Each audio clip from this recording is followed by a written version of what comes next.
स्वादयन्निह सर्वेषाम् त्रय्यन्तार्थम् सुदुर्ग्रहम् स्तोत्रयामास योगीन्द्रः तम् वन्दे यामुनाह्वयम् नमो नमो यामुनाय यामुनाय नमो नमः नमो नमो यामुनाय यामुनाय नमो नमः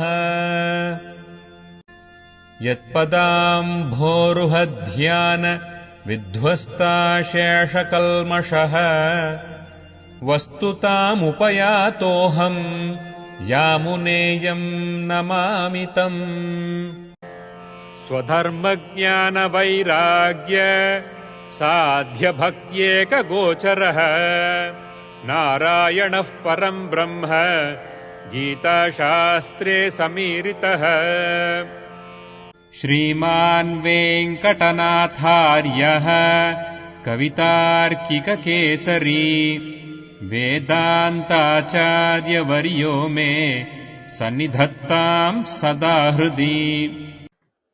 The dispositions of mind in regard to the self and works which comprehend within their scope respective knowledge of the eternal self and the performance of works without attachment, and which have for their objective the state of steady understanding, are taught in the second chapter for the purpose of removing his Arjuna's delusion.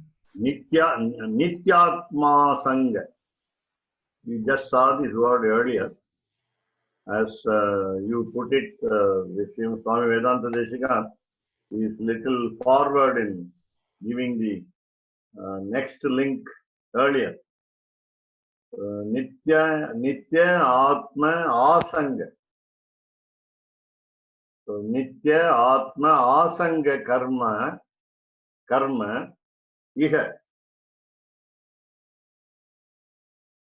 Again, I just carefully remind you. Karma Iha Agochara. If it is Karmeha, the last letter is Ha. Yeah. Karma Iha Agochara. Agochara, you can say. Agochara. Sankhya Yoga Dhihi. That's a single compound word. Sankhya Yoga Dhihi. Again, the first line. Nitya Atma Asanga Karma. That is the first word. Nitya Atma Asanga Karma. Yeah, good. Iha Agochara Sankhya Yoga Dhihi. Dvitiye, meaning Dvitiye Adhyaye. So because already Swami Vedanta Deshika said that the name, namely chapter, has not been mentioned. It is not mentioned as Adhyaye. The word Adhyaye is absent. So Dvitiye, that means Dvitiye means in the second, so Adhyaye. Chitadhi Laksha Prokta. All corresponding to the feminine gender word, namely Dhihi. Dhihi, Stiradhihi, Stiradi, Laksha, Prokta. Actually, you can also, it is not Stitadihi, okay. Stitadihi, anyway. Stiradihi or Stitadihi. Prokta, no dash between Prokta and Tan. It's a separate word, yeah. Stitadhi Laksha is one word. Stitadhi Laksha is one word. Prokta is second word. And lastly, Tanmoha Shantaye. If you read this way, it will be easy and it will be clear out. Because when you read it in English, the problem is to split the words correctly. You can also make a lot of mistakes. First line, first quarter. Nitya Atma Sangha. or Nitya Atma Asanga. Then Nitya Atma Asanga. There are three types of separation. So what will it take? One can take both ways in the sense Asanga or Sanga. There are two ways of correct interpretation. One will be Asanga, because the Sandhi will be between two letters, namely A and A. It can be either A or A.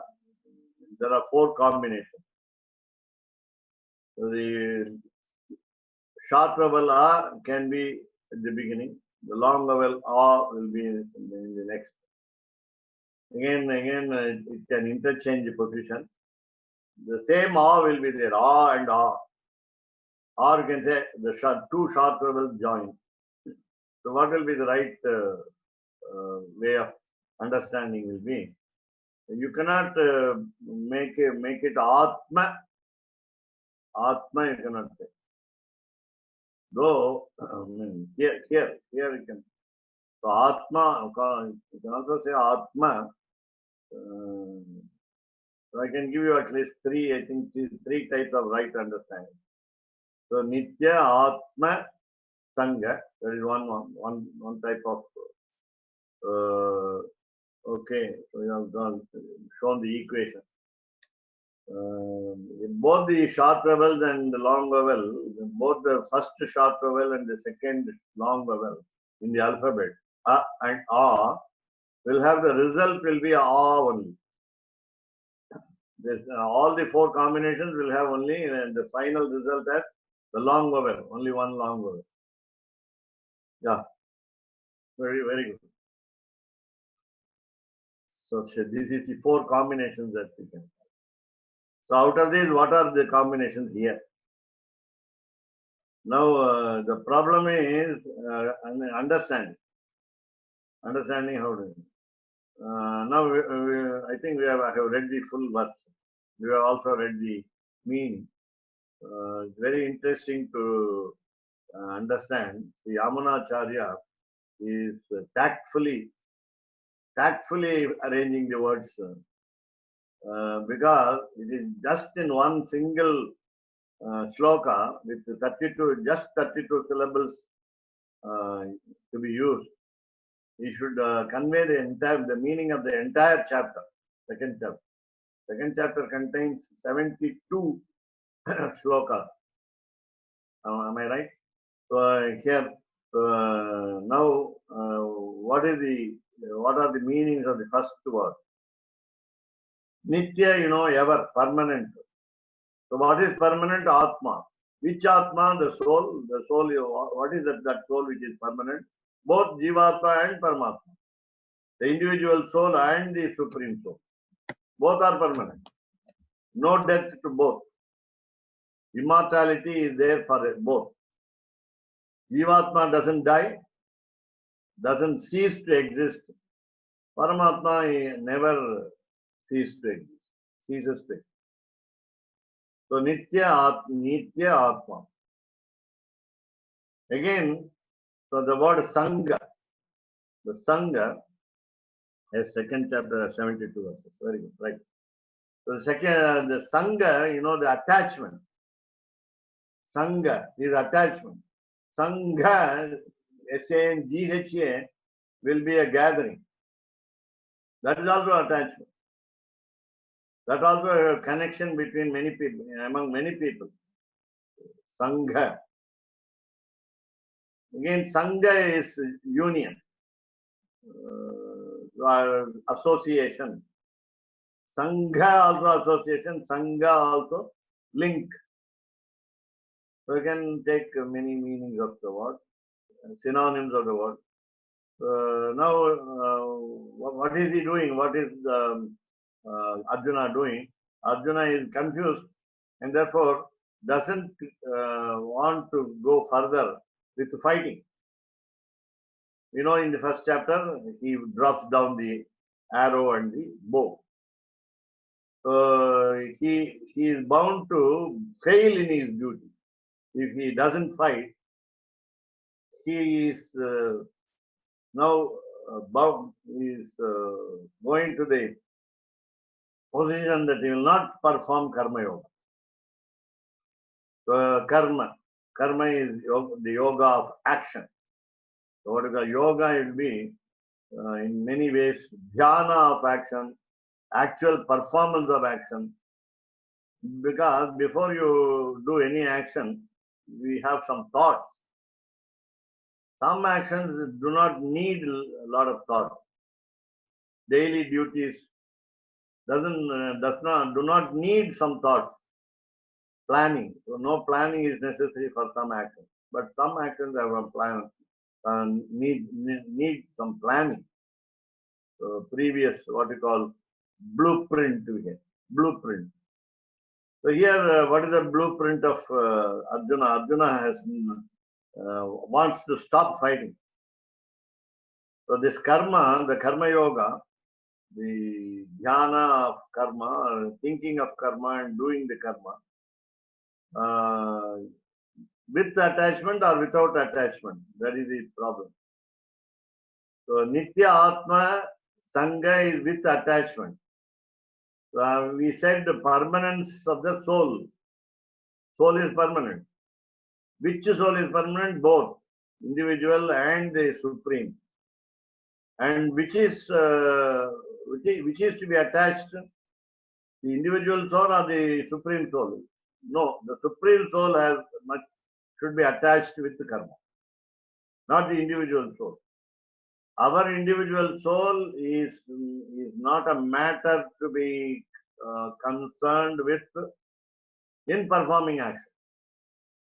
Meaning, without any importance to the individual soul, the action must be performed. Meaning, again, so the karma, the action should involve detachment towards the individual soul. So individual soul will be asanga. Don't link with your individual soul any action. Meaning, don't be idle in one way. Don't be idle. Don't be inert. Don't be inactive. At the same time, don't be attached to the individual soul. That is not very important. What is very important? Nitya Atma again. Beautiful expression by Sri Yamunacharya. So Nitya Atma again meaning permanent soul, namely supreme soul. So supreme soul must have a lot of attachment towards our karma action. Our action, all actions should be directed only towards that Nitya Atma. That Nitya Atma is supreme soul, not definitely the individual soul.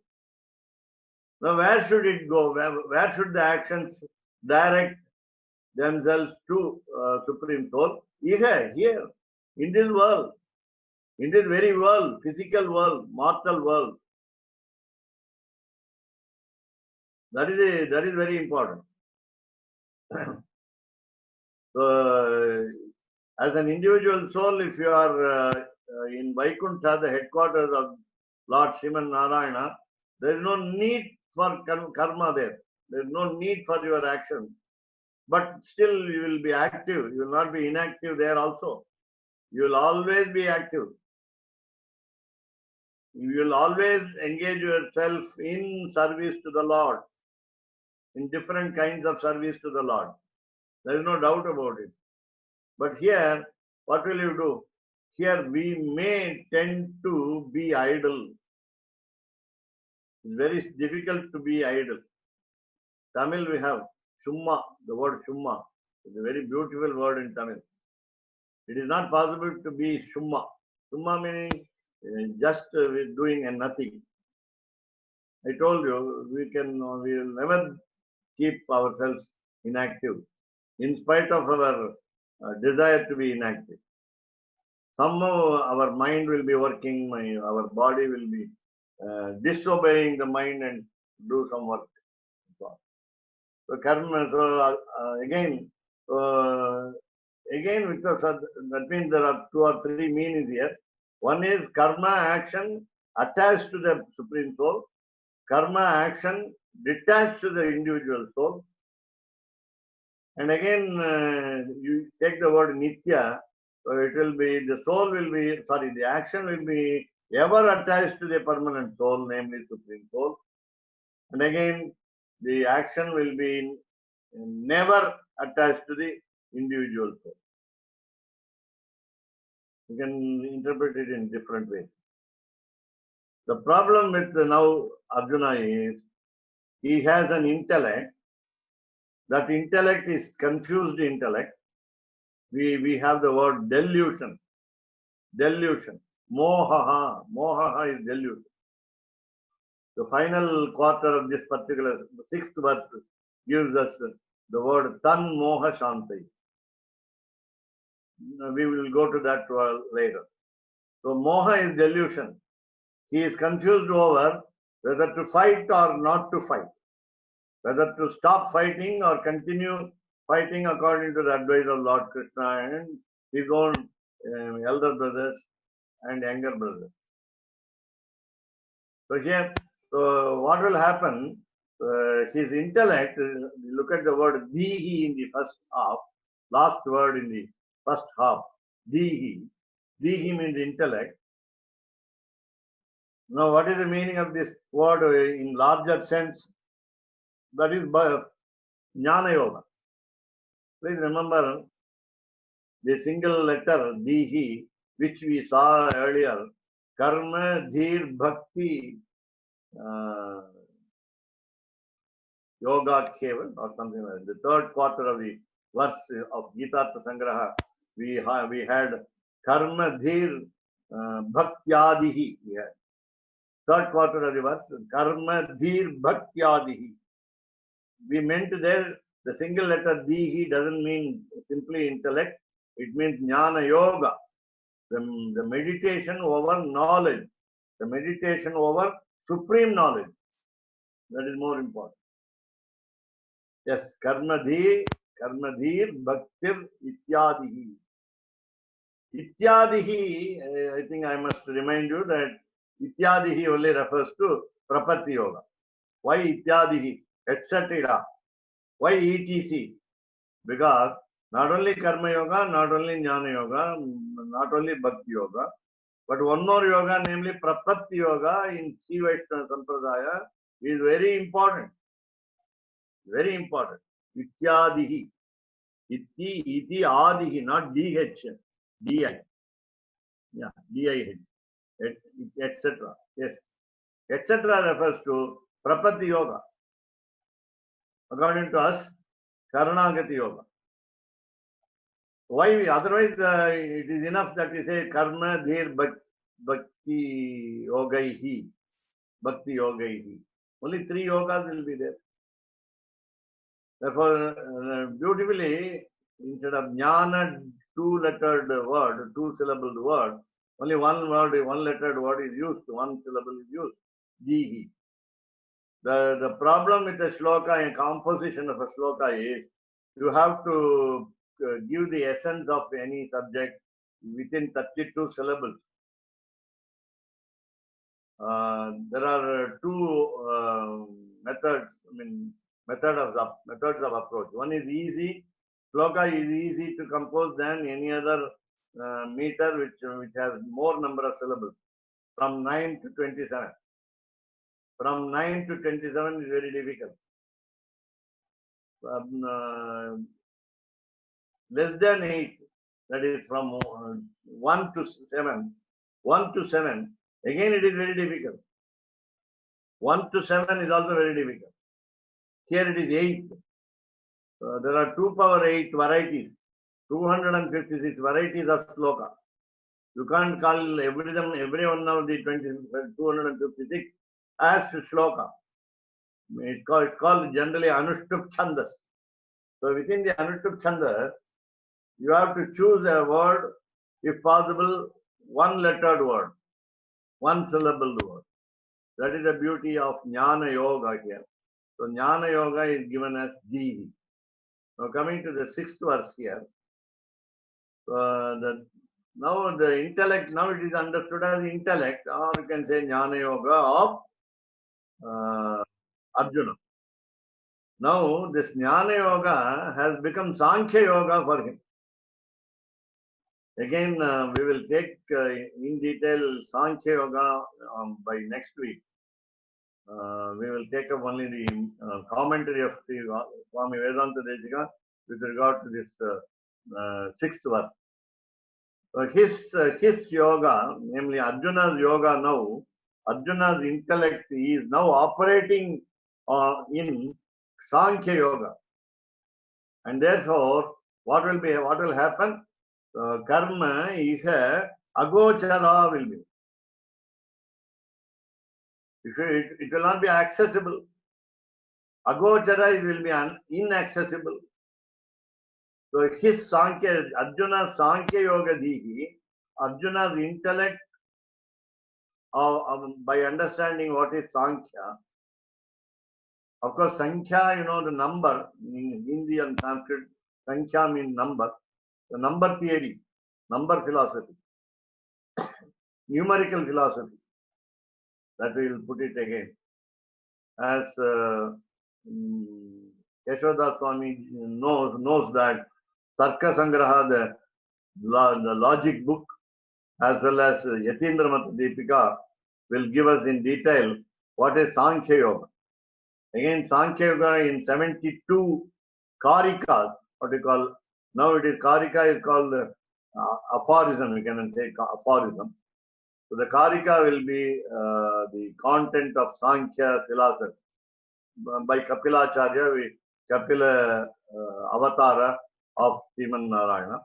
So Sankhya Yoga Dihi, now Arjuna unfortunately possesses an intellect that is exactly Sankhya Yoga. Now you can say equal to. Then, so that will give you that karma, the karma yoga, the action will be inaccessible. I think the Sankhya Yoga will say action is not necessary. Performance of action is not necessary. Once you go to Jnana Yoga, you read books, study, understand the greatness of the Lord, and then forget about action. Don't do any action. So that will be the advice of Sankhya Yoga. Maybe the advice of Sankhya Yoga. So, and therefore, karma will become agochara. The action will be inaccessible according to the Sankhya Yoga Dhihi. Now, this Dhihi, the intellect, is in Arjuna's mind now. Therefore, he doesn't want to do any action. Therefore, he doesn't want to perform the war. He doesn't want to fight. So that is the duty here. So Sankhya Yoga Dhihi agochara. Again, I want you to remember carefully, karma iha agochara. If it is karma iha gochara, then the yoga of karma is also recommended by Sankhya Yoga. If Arjuna has Sankhya Yoga Dhihi, then he will definitely perform the action of fight. Because he has refused to fight further, the whole Bhagavad Gita is born. We must thank Arjuna for being confused. And we also appreciate him for his dilemma. We appreciate him for his indecisiveness. He doesn't know how to decide between the two, to fight or not to. In this way, we have got a fortunate friend of Lord Krishna and our friend also, because we also are in tune with him in the mind. We say, why don't you give up action? We used to say in Tamil to an elderly person, and some question is asked, did you perform arghya? Did you perform arghya? Did you offer water to the sun by Gayatri mantra? So we arghya pradhanam karishe, we say in Sandhya Vandana. So 3 times in the morning, 2 times in the noon time, and 3 times again in the evening. And if one delays, it is late in performance, one extra in all the three times. 3 times one extra. So that means morning 4. Kalathita prayashchittar dhyat pradhanam karitye. I ask for excuse and offer one more libation of water through Gayatri Mantra, uttering Gayatri Mantra. The water is offered to the sun god especially. And therefore, 4 times in the morning, 3 times in the afternoon time, and then 4 times in the evening. So what I mean to say is, suppose you give up an entire Sandhya Vandanam as a duty of Dvija, twice born, then what we say in Tamil is Argyam Vittaya. Argyam Vittaya. Did you give up in the sense, in two meanings? Did you offer Argyam or did you give up Argyam? The man who answers feels that it is a mistake to offer Argyam, as though it is a blunder to offer Argyam. No, I left it 15 years ago. Argyam விட்டு 15 வருஷம் ஆச்சு. 15 years ago, I stopped offering water to Argyam. So this is a normal joke that we. So now Arjuna is dropping the action, trying to drop the action. And that is what is not advised in Dvitiya. So in Dvitiya, Arjuna is recommended, rather not Arjuna, we are recommended to have, we are encouraged to have firm intellect, sthitadihi. Sthitadihi also can be replaced by sthiradihi. Sthitadihi. Whereas the word in Bhagavad Gita is sthita prajna. Both are same. Again, I remind you that one single lettered word, single syllabled word is more convenient in writing a shloka, composing a shloka. So you cannot have sthita prajnaha here because that will involve 2 more syllables or 1 more syllable. So again, corresponding to, I think this is only a small deviation. While writing a shloka, unwritten rule is every third syllable in every quarter will be a very heavy syllable. Heavy syllable has got a more definition that we will take it up later. What is a heavy syllable in Sanskrit? What is Guru Aksharam in Sanskrit? So Laghu Aksharam is very easy to understand. Light syllable can be easily understood. Whenever you use one of the 5 short vowels, a, I, u, r, l, so 1 second duration time is taken to pronounce all these 5 short vowels. These 5 short vowels, if they are attached to consonants, then or separately as vowels, they will be considered as Laghu Akshara, light syllable. Whereas heavy syllable has got has more definition. You said the long vowel and the conjunct consonant plus 2 more. There are 4 rules governing if you want it. So I will give you now. Sanuswarascha dirghascha visargija gurur bhavet varna samyoga purvascha tatha padanta gopiva. There are 5 rules governing the heavy syllable. Number 1, sanuswarascha. It will be associated with a dot over the letter. Anuswara, the pronunciation is capital M in English or the half M. It's called Anuswara. That is capital M, not with small m. It will be capital M. Anuswara. Yes. Anuswara. Wow. Anuswara. It's only a symbol because sometimes we wrongly count the vowels with am and aha and saying there are 15 vowels. No, there are only 13 vowels.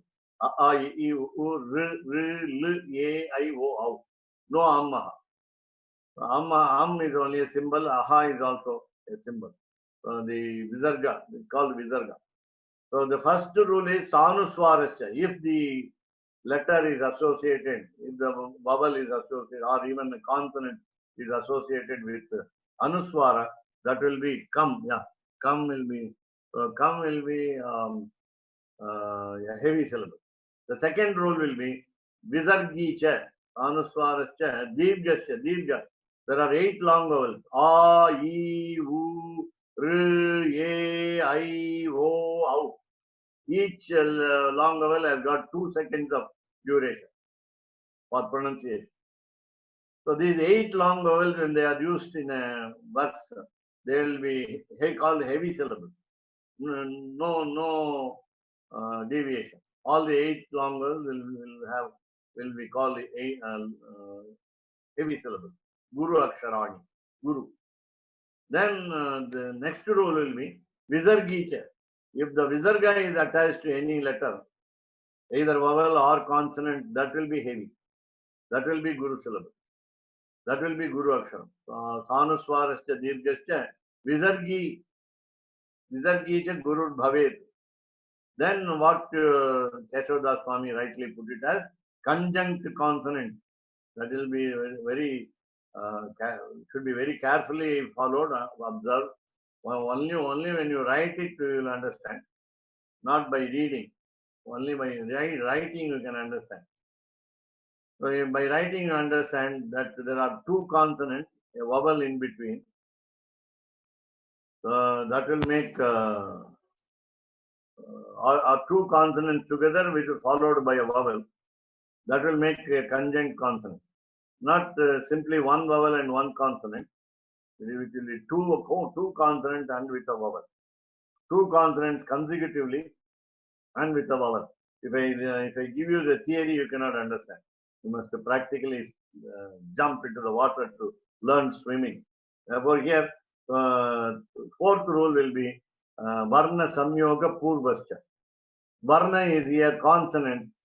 Samyoga is a union. Purvascha, the consonant will be preceding a vowel and a consonant. Therefore, that will be what we call the 4th rule of the heavy syllable. The 5th rule will be an option, a concession to the poet. That the poet should not use the concession. Though there is a concession, the concession should not be used often. It cannot be used. It cannot be misused also. It cannot be abused also. So it can be used rarely. Only if a poet rarely uses the concession, then he is a good poet. In every verse, if you are trying to use, then you are not a good poet. Poets are born, not made, as we say in English word, proud. So here, the problem here is Stita Di, no problem. Stita Di Laksha.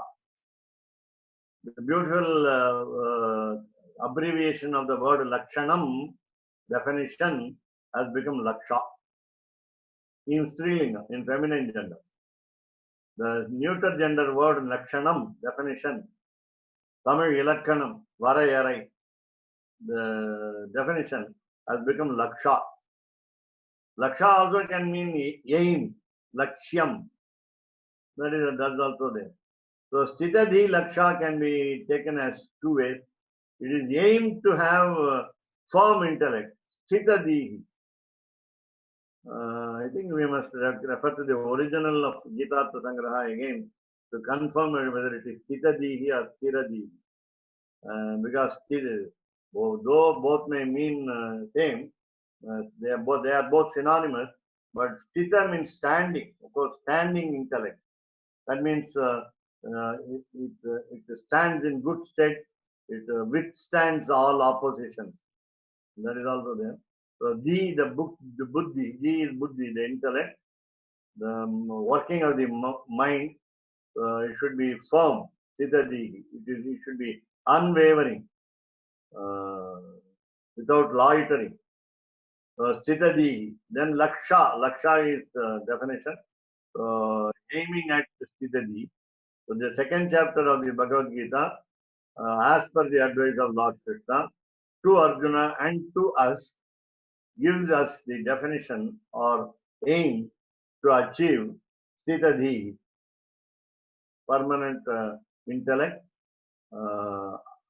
immovable intellect, fixed intellect.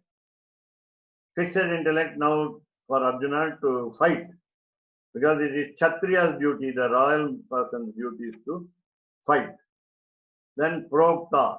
Prokta is well said. Generally, UKTA, Ukta will be said. Prokta will, always will increase the quality anywhere. Previously, we had Prakirtitaha. Kirtitaha is sung, S-U-N-G. Then Prakirtitaha, well sung. Again here, Prokta will be pra plus Ukta, becomes Prokta, well said. Now, Gitartha Sangraha of Sri Ramanacharya congratulates both Vyasa and Lord Krishna, and in fact applauds Arjuna for making it available to all of us. So Prokta, well said.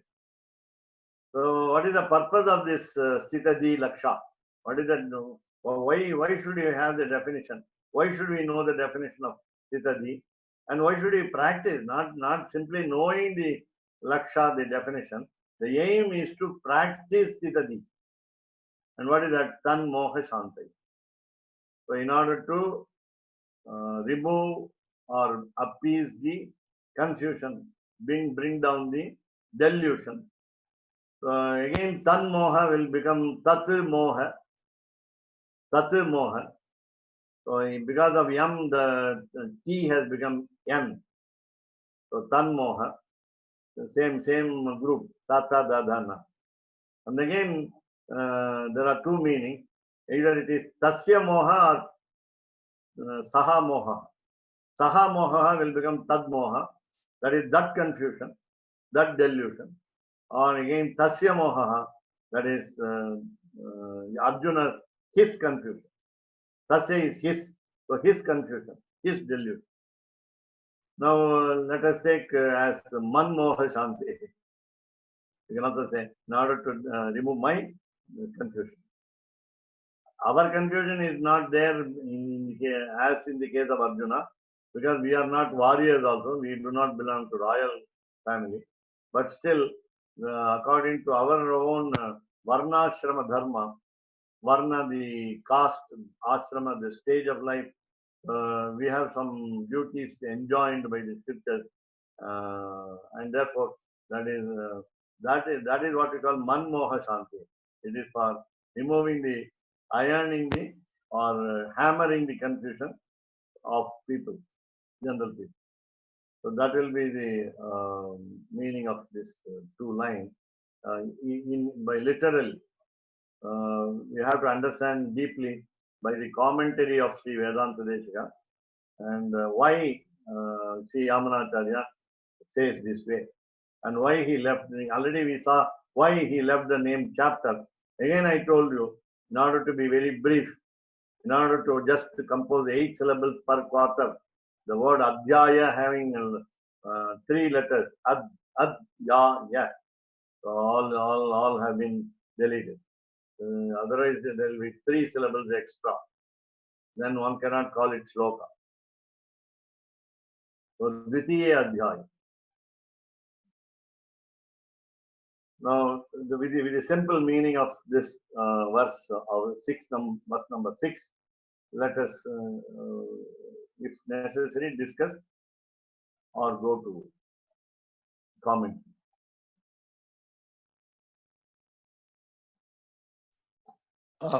Okay, so do you want some comments? You want some comments at this point? Okay. I was also asking over the sessions that I want a feedback in the form of your understanding, and that may be even a repetition of what we understood, not by the words of Gitartha Sangraha, not by the words of Sri Vedanta Deshika, but by English words which are synonymous with the understanding. What I understood is you do all your actions or karma without any attachment, but all should be dedicated to God with detachment to yourself. And that's the main thing. And Arjuna has got a lot of delusion, confusion, which is also connected in our real life. And here, so we should be, and then how should we remove confusion? And these are the things I learned from what anything we do, we should do it with dedication to God and with detachment. Good, very good. Very, very good feedback. Yeah. Any idea of Madam Malini? Well, I'd like when you said, like, Swami Vedanta Deshika, you know, I know you said those silly words, but I like how it is well said that the aim to have that unwavering intellect. You know, when you make a thought comes in, it must be able to be executed in a positive way. So that was really what I really had liked. The firm intellect coming about the firm intellect. I'd like that.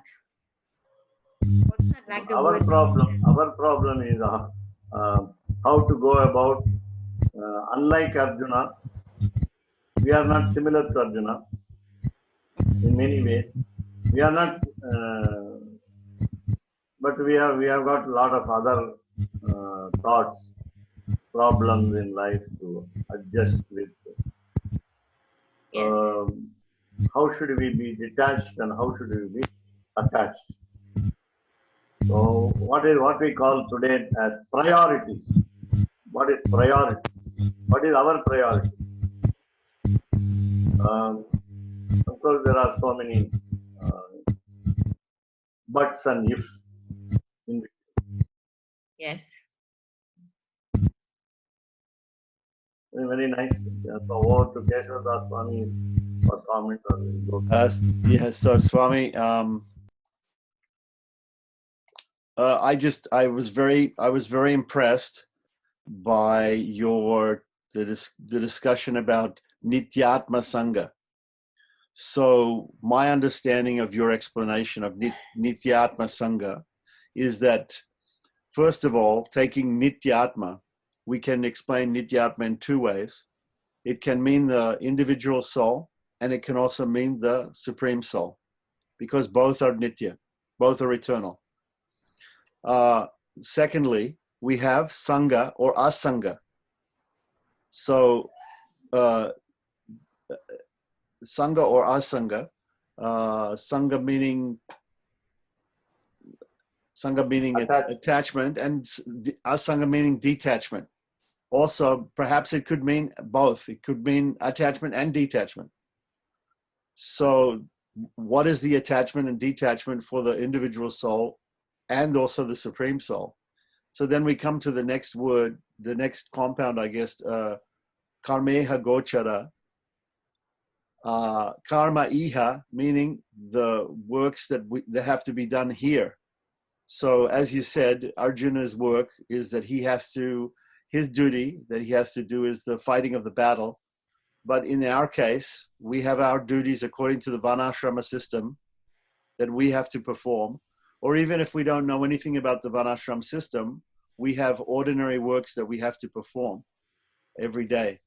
And not just daily, but occasionally or for particular purposes, nitya, naimitika, and karmya actions that we have to perform.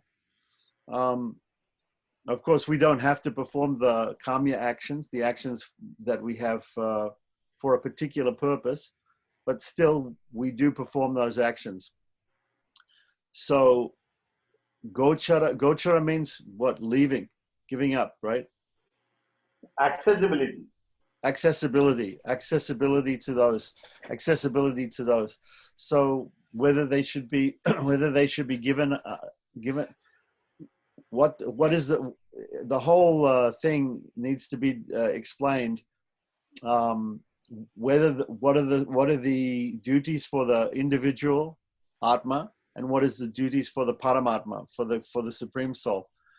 I think that can be a very long discussion, because the Supreme Soul, to me, doesn't have any duties. At the same time, he does have the duty to save to somehow say, he himself has given his own duties when he says paritranaya sadhunam vinashaya chiduskritam dharma samstapanataya. So even here in speaking Bhagavad Gita, he is trying to establish dharma samstapanataya. So that is one duty for him, and the other two, positive and negative, to protect his devotees or prapanas, his bhaktas, and also to destroy the miscreants, like that. But actually, once we get into understanding the soul and not the body, then nobody becomes a miscreant anymore. Everybody becomes only a servant of God. So anyhow, this first line of the sloka has very many meanings. So I'm interested to see what it says in the commentary. Then again, it seems like Jnana Yoga, in this word Sankhya Yoga Dihi, Jnana Yoga is equated with Sankhya Yoga.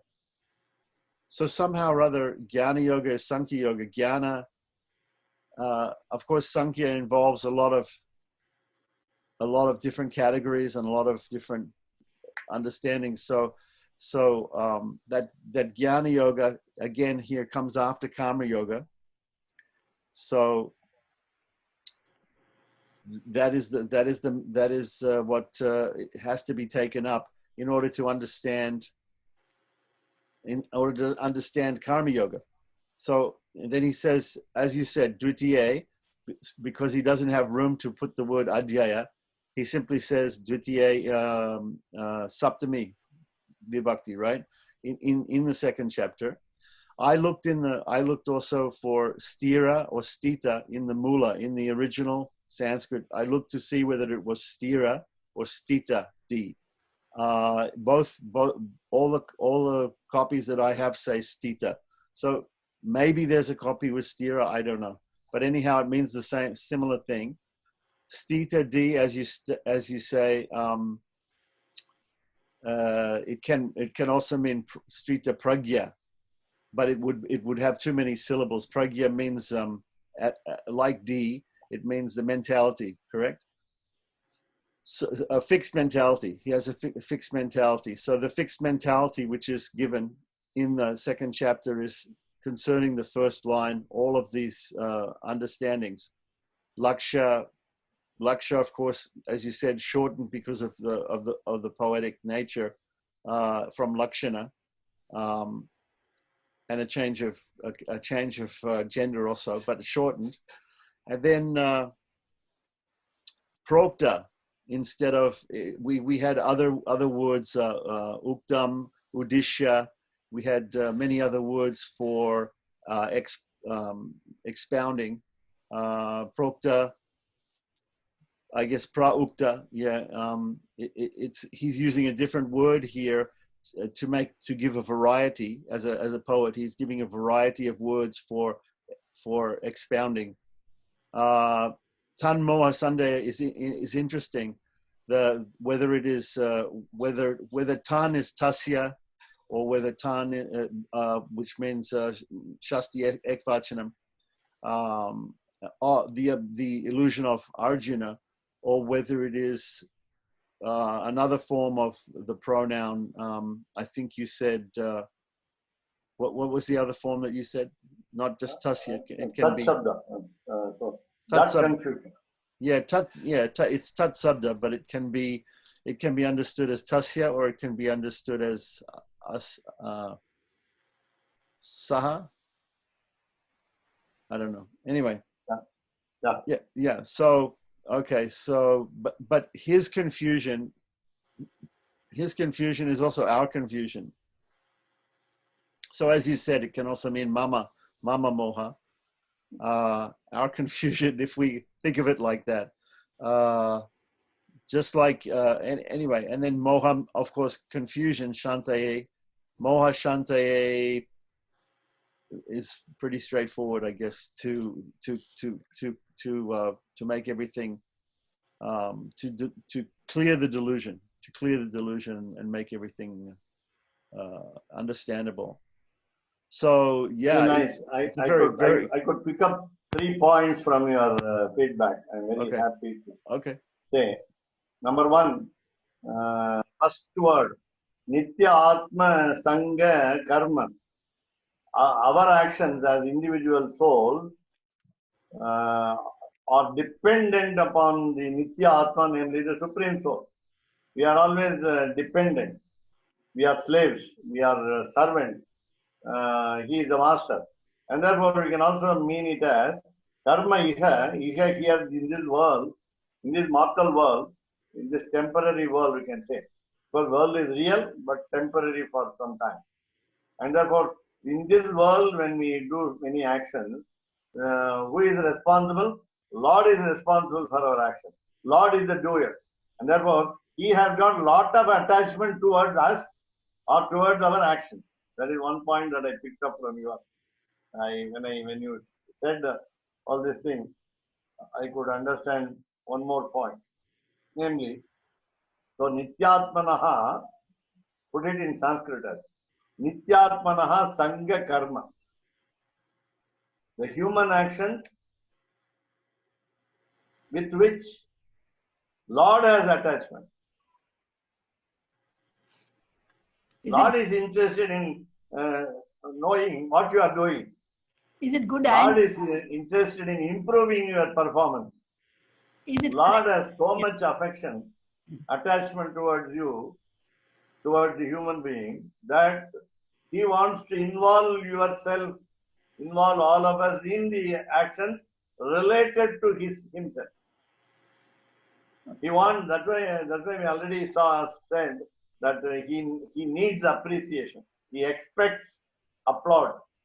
He expects some praise. So he is also selfish in that sense. So he needs some praise. He wants some praise from. So he wants all the individual souls to be attached to him rather to themselves, the individual souls. So that is one point. The second point, we are similar to Arjuna because we are also struggling. We are also battling in our life. Battling to remove troubles in our life. I mean the worldly matters and also around the world. If I have no problem, I want to take care of the problem others have. Others have. That is second point. That is Arjuna is also fighting a battle. We are also fighting a battle. We are common. We are similar with each other because Arjuna is fighting with his enemies, rather friends, cousins, relatives, and teachers, and so on. We also do that. We also fight with the relatives. We also fight with our friends.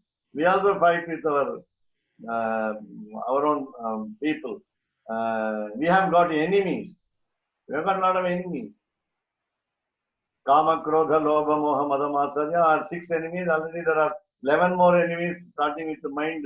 6 karmendriya, 5 karmendriyas and 5 jnanendriyas.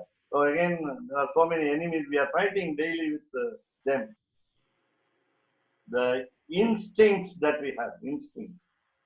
So we are also on the war. We are also on the war. So that is the second point. The third point, that is Tanmoha Shantaye, refers to the particular confusion of Arjuna in fighting. But Arjuna has got more confusions.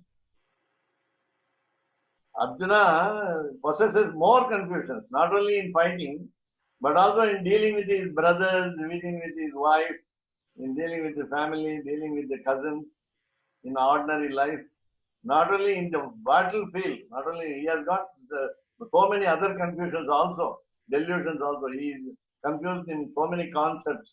Therefore, Arjuna, Lord Krishna here is to advise with the help of so many verses in the Bhagavad Gita, in order to remove the confusion only with respect to fighting. Therefore, Tanmoha Shanti. Tanmoha Shanti is that confusion. What is that confusion? That confusion refers particularly to the battle. So in every aspect of Arjuna's life, because he is a very close friend, Lord Krishna guides him, directs him, helps him. And so also he does it for us. So we are happy here, we are conveniently placed here, we have got a lot of comforts here. And that is because of his blessing. I am able to communicate with you when you are far away. And the electronic gadget, today I wanted to tell you my small experience which I was listening to Madhavacharya, the former Srikaryam of Andavan Mutt. And the Zoom meeting. It was between 6:30 and 7:30 from yesterday. And he earlier said he will only teach in person. He will teach only those people who are in Swarupam, Panchakacham with Dwadasha Urdhapundram, then ladies with Madichar, and so on. But now it has come to a pass that he has to teach through Zoom meeting. And he is also afraid whether people wear Panchakacham while listening to his lecture between 6:30 and 7:30. Are they in different dresses? So the problem is, my problem was almost at the close of the session, the internet speed was slow. And fortunately, I was hearing his words. Audio was good, but video was not good. So he said, Zoom meeting is not responding. Zoom is not responding. Microsoft Word is not responding, we say, when we take up the file, Word file. Therefore, that is again. So fortunately, I say, audio is being heard now. I didn't miss the audio.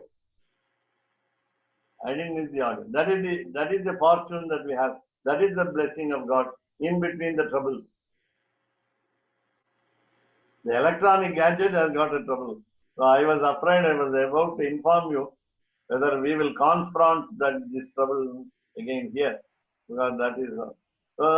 Again, the Lord has blessed us to have a small trouble than bigger trouble. So Swami, of course, originally the original Bhagavad Gita was only a Zoom meeting. Because Dhritarashtra asked Sanjaya, tell me what is happening, and through Doordarshan, through Zoom, he has seen what is happening on the battlefield. We were earlier terming it as live video with a flashback also. Live video with a flashback of 10 days of war. Only on the 10th day, Dhritarashtra is shown. The blind man is shown. The blind man is shown the mental TV. The mental TV. That is, the Zoom meeting will not give you that kind of facility. A person without vision is given the live video flashback. That is also. So now we can call it as Zoom meeting. Yeah. So one other thing I wanted to say about what you said was that you were talking about. I forgot what I was going to say. Oh, yeah, you were saying that God likes to see us. He sees our duties. He's attached to our duties, the duties that we do. The Tenacharya Sampradaya has also some idea that God feels, he feels sadness, or he feels happiness actually. He feels happiness when he sees the sins of the world. Sabogya hetuka kripa. That he feels pleasure when he sees the jivas in this world are committing so many wrongdoings and so many sins. Because it means he has a chance to save them. He wants to save them. And the example is given that a mother tells the child, do not play in the dirt, do not play in the mud. And the child goes anyway and plays in the mud and the dirt and gets very dirty. So the mother scolds the child even while cleaning the child. But she actually enjoys cleaning the child. So if the child is obedient and he doesn't go in the dirt or the mud, the mother doesn't get the chance to clean the child. So she loses that chance for getting that enjoyment. So God also enjoys saving the souls. And he can only do that if they commit sins and wrongdoings. He takes pleasure in corrective action. Correct. So we have to, I mean, of course, he's making us to do all these things too. That's another thing. But so it's very difficult to understand exactly what is going on. But somehow or other, this is all Leela. This is all Leela Vibhuti. That the Lord wants it to happen like this, and he's making it to happen like this, and he's enjoying it happening like this. That's also another point. He is also happy that we are all doing good deeds. He doesn't say, we can't say, he is only happy when we do wrong things. That's right. But and of course, whether he is more happy for us to do good deeds or bad deeds, I don't know. he's equally happy. He's always happy, no matter if we do nothing, he's happy. If we do something good, he's happy. If we do something bad, he's also happy. He's always happy. But I think he's more happy if he can bring us back to Vaikuntha, if he can get rid of our delusion, as he says in the Gita, Paritranaya sadhunam vinashaya chuduskritam dharma samstapanataya. If he can do these things, he is more happy. In that case, we say Lord incarnates in different forms to save the people and to punish the bad people. In person, coming down here to do it in person. Otherwise, we say he could do it, he could have done it by just sankalpa, by just decision, by a touch of a stroke, a button. He can perform all these actions of saving the good people and punishing the bad people. And also he can establish dharma without any travel, without any coming down to this end. And he takes pleasure in incarnations and so on.